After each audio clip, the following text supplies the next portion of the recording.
The Handkerchief by Great 78.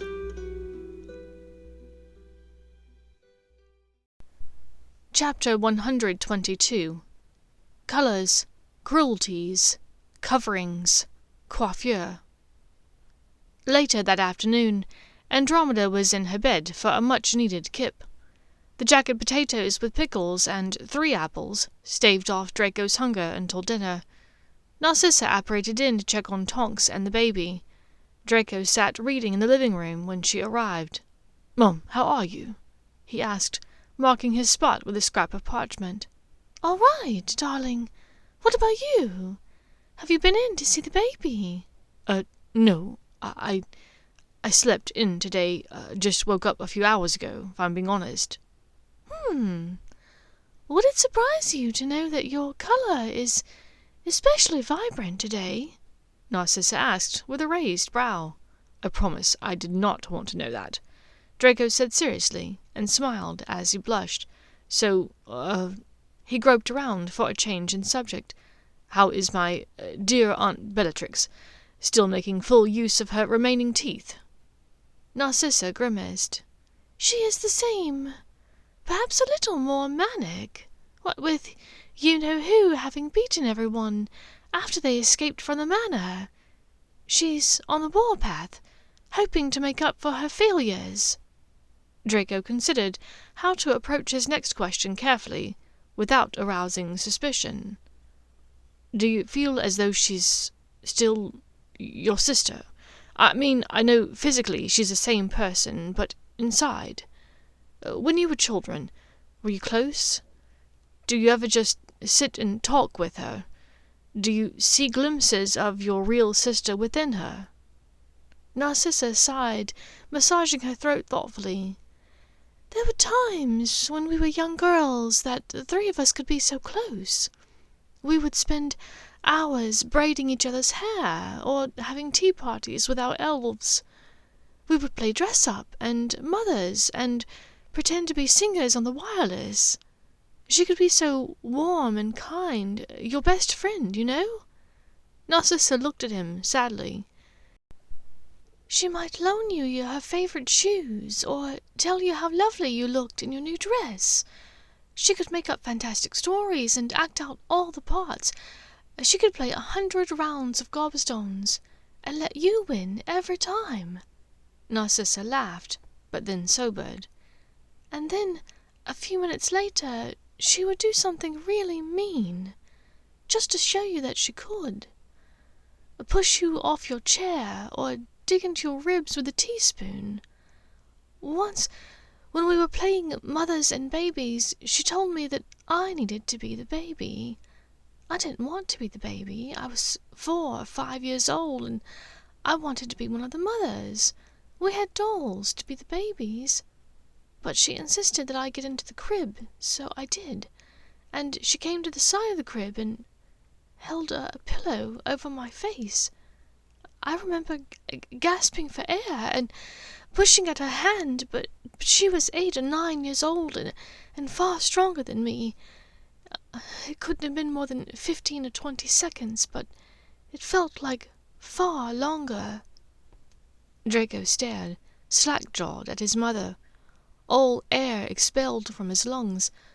Just when he thought he'd learned the worst of Bellatrix, his mother brought up something new and horrible about her. Narcissa simply stared, unseeing, across the room at the wall of the Tonks family photographs that adorned the wall. Then she took a deep, gulping breath. "When she finally removed the pillow, she laughed at me. She told me it had been a joke, and that I was stupid for not realizing it. She told me our mother and father and the governess would never believe me if I told them. Then she called me a stupid baby for weeks because I was crying." "Mum, Draco did not know what to say. But Narcissa simply drew in another deep breath, and answered his earlier question. "So yes, I still see some glimpses of my real sister within her. Both sides of her." Draco nodded thoughtfully. He had no idea how he was meant to go about doing what he needed to do, but he would find a way. There was no way he was putting his mother in danger by asking her to accomplish this on her own. A short while later, the two of them sat on the small settee in Tonk's bedroom as Narcissa held baby Teddy, cooing over him. The baby's hair had a faint navy blue hue to it. Tonks had said it was easily the 5th color he'd come up with today. "What, Dre? What do you think?" Tonks asked with a tired smile. "He's amazing, Tonks. Seems like he'll grow into a quite gifted wizard," Draco answered, with a small grin at her. "How could he not be, with who his mother is?" Lupin offered, bringing a cup of properly steeped tea to his wife. He settled it in her hands, then dropped a kiss on her cheek. He turned to the pair of them on the settee. "Are you going to hold him, Draco?" I've never," Draco began, but was instantly shushed by his mother. "Oh, it's really quite simple, dear. Form a little cradle with your arms. Yes, like that," she encouraged as he mimicked her hold. "Now, just support his little head. It's too big for him at the moment. You can't quite hold it up, now can you, Daddy? No, you can't. No! Right. There's a good baby." Narcissa cooed and continued her higher-pitched, light banter as she carefully passed the baby to Draco, tucking Teddy's green blanket around his legs as she did so. Draco wasn't sure what was an odder sensation, holding a tiny living human the size of a quaffle in his arms, or hearing his mother forget every comportment lesson she'd ever taken to babble to a newborn. He looked down into the drowsy baby's eyes, currently a warm coffee-brown color. As Draco held him, the baby's eye color changed to a vibrant, bluish violet. His hair slowly began to lighten, changing from navy blue to sky blue, and then taking on a distinctive platinum blonde. Everyone in the room laughed. "He really can't see you," Tonks explained. "His eyes just can't focus that well yet. To be honest, you're just sort of a blob, if that makes sense. So his sight is probably just picking out the strongest colors he sees." "Wow," was all Draco could say. 30 minutes later. Both Teddy and Tonks had fallen asleep, and Narcissa and Draco closed the door behind them as Lupin prepared to lie down next to his wife. "What a lovely baby," Narcissa said wistfully as they walked back down the stairs. "He seems very in tune with what's going on around him. So engaged for such a young thing." "Yes, he does," Draco agreed. "Mom, I have a question about that day." There was no need to explain what day he meant. It weighed heavily on both their minds, he was certain. "Yes, my dragon." "The Snatchers. They took wands from everyone there. When she told me to take the Snatchers out, the one that she took the sword from, he had a bag. Presumably the wands were in there." "Yes, I believe so. He gave me what they thought was Potter's wand to look at, but it was not his," Narcissa mused. "Or at least it wasn't the description that Ollivander had given about it." "No, Potter has been using a different wand," Draco answered guardedly. "I see. Is that anything to do with what you asked that day at the Christmas break? About broken wands?" Draco nodded in affirmation. "Yes, and he has a different one now. Everyone that left has a different one. But she was asking." Again, there was no need to specify which she that he meant. Whether or not their wands were still there. "I believe they might be.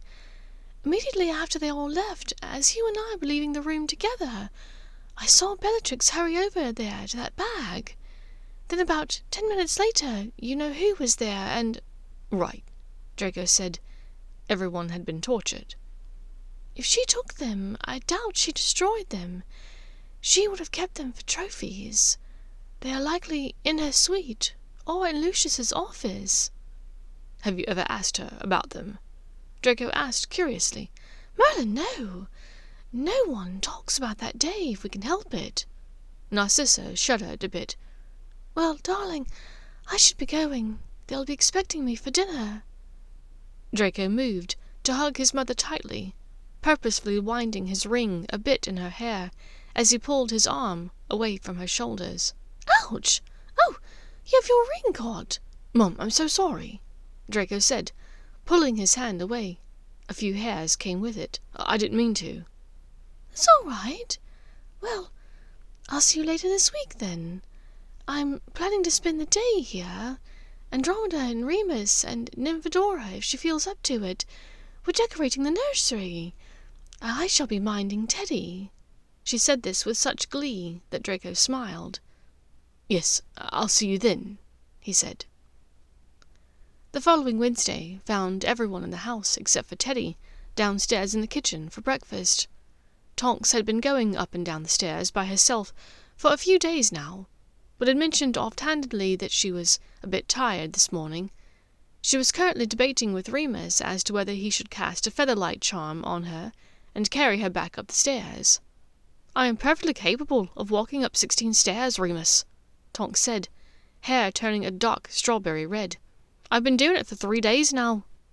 "Dora, I know you're capable, And the healer did say that light exercise was all right, did she not?" "Of course, but—" "Then that's sorted. So, did we decide upon green, yellow, aqua, or purple for Teddy's room?" Remus seemed to recognize that the discussion was closed. "I can't remember," he said tiredly. "If you are still accepting votes, I'm casting my support for green," Draco interjected. Tonks gave him a wry grin. "So that's green off the ballot, then. Yellow? He'll make a wonderful Hufflepuff." "That's not the compliment you think it is," Draco muttered.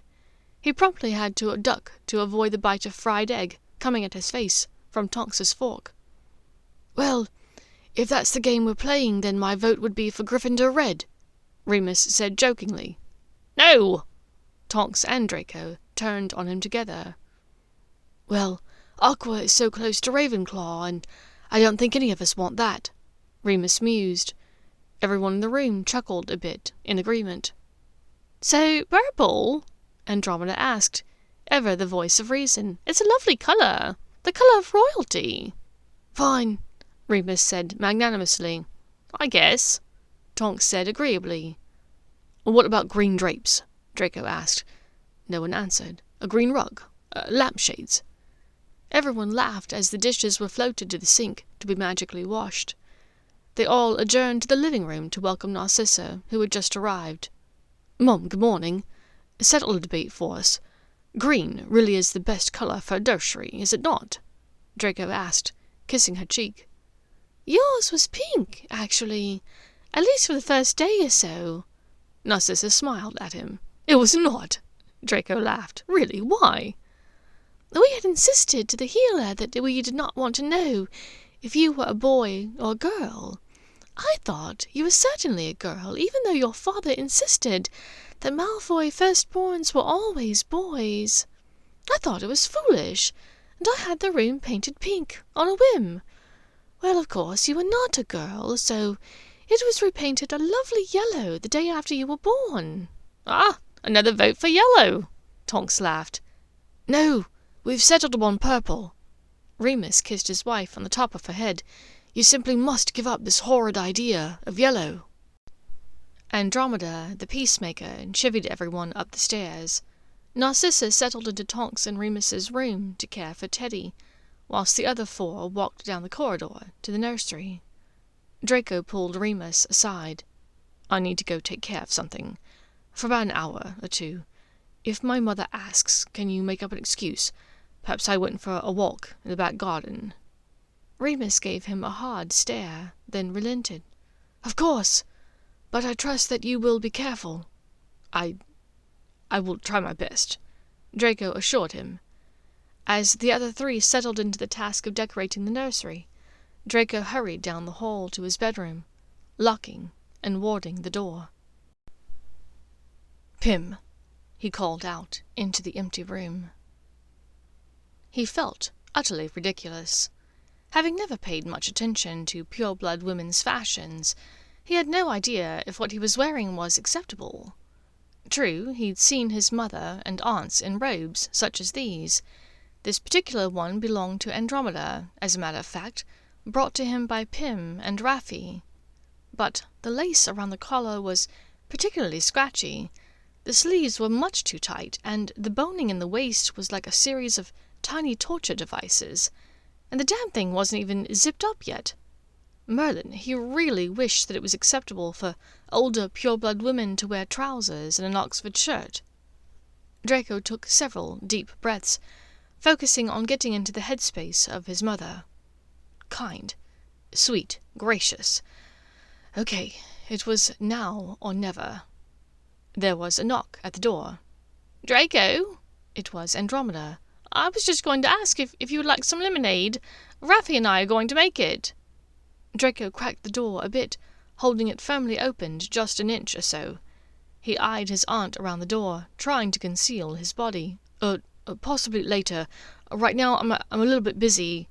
"Is that my blue dress?" his aunt asked shrewdly. "Fuck," he whispered. Listen, I'm not judging you, but I believe, size-wise, that Nymphadora's maternity robes might be a better—" "For the love of Salazar, please do not finish that sentence. I'm not wearing this for fun. I'm just about to go on a small mission. But I'm not going as myself." Draco closed his eyes and leaned his forehead against the door. "Please don't tell anyone else." "Of course not," Andromeda answered, a small smile playing about her lips. "Well, there will be lemonade downstairs in the refrigerator if you want it later." Draco closed and locked the door again, then turned back to the room and silently screamed to himself. Fuck, fuck, fuck. This was insane. Okay, restart. Kind, sweet, gracious, intuitive. He could do this. He took out one long blonde hair that he'd removed from his ring earlier in the week. This he dropped into a small vial of potion. It bubbled, turning a brilliant aquamarine blue. It looked like one of the fanciful concoctions that the girls from Slytherin sometimes ordered from the Three Broomsticks. It still tasted like hot ass and sweaty feet, though. Draco supposed that this was just the nature of polyjuice. Once his skin quit bubbling and shifting painfully, he checked his image in the mirror. Definitely his mother. He removed his 2 large rings and watch, and put a nondescript emerald ring on his mother's ring finger that Raffi had assured him was not an Andromeda-specific black family heirloom. His mother's hair had not magically styled itself, instead hanging straight and loose, natural. He hesitantly pulled some of it back. That looked like something, he supposed. He wasn't sure exactly what constituted done for women's hair. Perhaps he should have asked Andromeda to stay for a moment. But he was wasting time. He magically conjured a barrette that looked similar but less ornate than the one he'd gifted Hermione years before. A few lousy attempts later, he thought he had it close enough. He zipped his dress with a bit of manoeuvring and took a deep breath, instantly regretting doing so as the dress dug into his ribs. Merlin, he hoped that this would work. He turned on the spot, focusing on his destination, the lady of the house's suite, Malfoy Manor.